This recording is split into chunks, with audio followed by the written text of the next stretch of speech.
Guys, Blake Griffin just got traded to the Pistons. What? Seriously, what in the actual world is going on? So what's up guys, Mike here, and like a lot of you, I'm still trying to process this trade. I mean, we've been hearing rumors about Blake Griffin eventually leaving the Clippers, but for it to happen in the middle of the season when the Clippers are the 9 seed is a little strange. We'll get into that in a second though, because that's the topic of today's video. First, we're going to look at the Detroit Pistons side of this and see if they came out a winner. Then at the end of the video, I'm going to talk about the Clippers and where the future of their organization is headed. Also, right before we start, yes, this is a Tuesday, not a Wednesday. And if you're not new to this channel, you know we post every Monday, Wednesday, and Friday at 6 p.m. But sometimes things like this are gonna happen, guys. We're gonna have to change up the days, so we're posting today instead of Wednesday. Also, if you love the NBA and you want to watch videos on it when things like this happen, make sure to subscribe. And for now, let's talk about this Blake Griffin trade. Let's just be clear right now that if Blake Griffin is able to stay healthy on the Pistons, then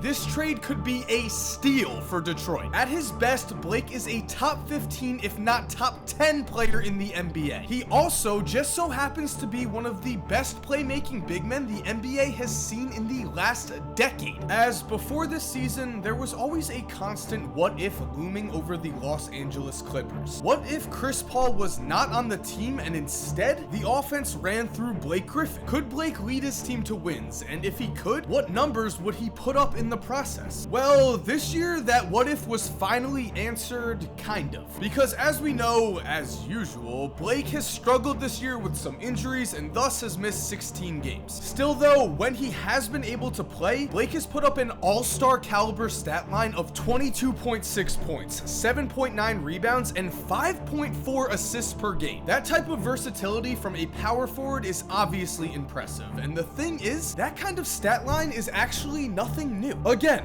when healthy, Blake has proven to be a special kind of talent in this league. Just looking at the history of the NBA, only 5 players have averaged over 21 points, 8 rebounds, and 5 assists between the ages of 25 and 28. Those 5 guys are Oscar Robertson, Larry Bird, Kevin Garnett, Russell Westbrook, and Blake Griffin. So with the decision to trade for Blake, the Pistons have made their intentions clear. They are trying to push themselves into the playoffs this season, and then looking at the future, they are hoping that their current core now can become a contender with the addition of a hopeful star. Which means if the NBA turned off its injuries like you can do in 2K, then this move was a no-brainer. While Tobias Harris is a solid player and is 3 years younger than Griffin, Blake is a clear upgrade over him at the same position. So while Detroit will certainly have to adapt their offense in some ways to cater to Blake's skill set, they won't have to make major changes like teams usually do when they trade for an all-star. And personally, I am very excited to see what Detroit can do now with arguably one of the best big man passing duos in the game today, as right now Andre Drummond and Blake are averaging over a combined 9 assists per game. Also, while we're on the topic of Andre Drummond, just based on what we've seen from Blake and Andre's games in their careers thus far, this looks like it could be a perfect fit. Like DeAndre Jordan, Andre Drummond generates most of his offense from pick and rolls and inside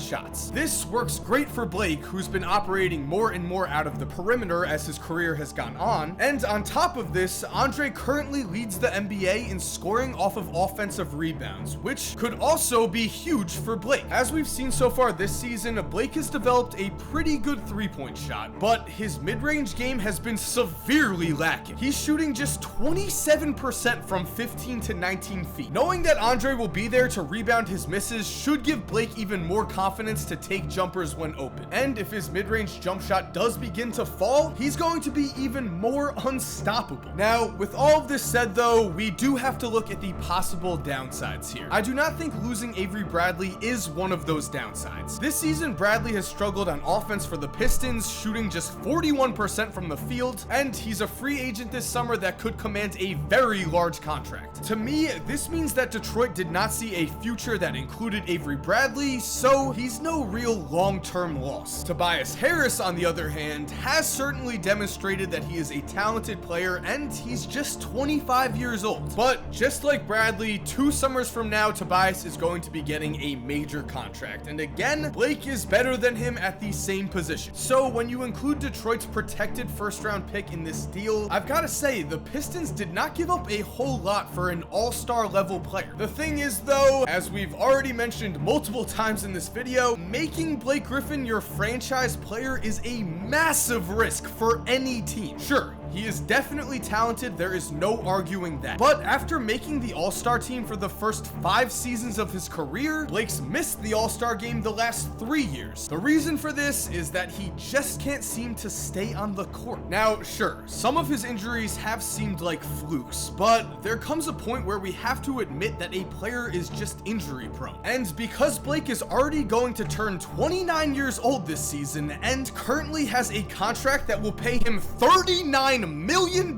when he's 33, it's pretty obvious that the Pistons are taking a massive risk here. Going even further, is the risk even worth it? Are the Pistons really going to be a championship contender with their current core and Blake Griffin? As it stands right now, it appears that Reggie Jackson is only going to be an average point guard in this league, which to me means that Detroit better hope that Stanley Johnson or Luke Kennard shows some serious signs of improvement to develop a championship-like core. But with that said, maybe the Pistons aren't too worried about actually winning a championship. Maybe they just knew that they were not going to be a free agent destination for NBA stars right now, and when they saw the chance to get a potential all-star, they just went ahead and grabbed it so that hopefully for the next several years, they're a playoff team that keeps their fans happy and fills the seats in their home arena. So there we have it, guys. There are my thoughts on Blake and the Pistons on this side of the deal. Now, as for the Clippers, I don't think we could honestly grade this trade for them right now. I mean, like I've been saying in this video, let's say Blake gets injured, let's say that contract becomes horrible. Then the Clippers are going to look like they were smart for getting an asset like Tobias Harris out of this deal. We also don't know exactly what the Clippers' plans are for the rest of their good players like DeAndre Jordan and Lou Williams. If they trade those guys for assets too and are just doing a complete rebuild, then I think there's a strong possibility that looking down the road, this is going to look like it all makes sense. I mean, they gave it a try with Lob City. They had Chris Paul and Blake Griffin, 2 of the top 15 players in the NBA for multiple years together. At the end of the day, they rolled the dice, but it just didn't work out. And sometimes when things don't work out like that in the NBA, you just have to blow it up. So we'll see what happens, but hopefully more big trades are coming. And again, if you are not already subscribed to watch videos on those big trades, remember our normal video schedule is Monday, Wednesday, and Friday around 6 p.m. Eastern time, so make sure to subscribe so you do not miss a video. And if you're already subscribed, thank you guys so much for supporting. You're awesome. We all know it, and as always, have an awesome day, and cue that music.